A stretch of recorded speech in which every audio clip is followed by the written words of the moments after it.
Τροχαίο ατύχημα συνέβη σήμερα Τετάρτη στις 2 και 4 το μεσημέρι στο 5ο χιλιόμετρο της Εθνικής Οδού Σπάρτης Γηθίου εντός του οικισμού των Αμικλών.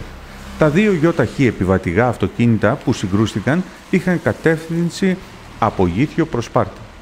Το προπορευόμενο όχημα χτυπήθηκε στην πίσω αριστερή μεριά από ΙΧ αυτοκίνητο που βρισκόταν πίσω του, με αποτέλεσμα το προπορευόμενο όχημα να χάσει τον έλεγχο και να καταλήξει στο πρανές του δρόμου και να κινητοποιηθεί. Στο σημείο έφτασε άμεσα περιπολικό της αστυνομίας για την καταγραφή του συμβάντος αλλά και για την διευκόλυνση της ομαλής κυκλοφορίας της Εθνικής Οδού, μιας και η ώρα που συνέβη το ατύχημα είναι ώρα αυξημένης κυκλοφορίας. Να σημειώσουμε εδώ ότι δεν υπήρξε κάποιος σοβαρός τραυματισμός.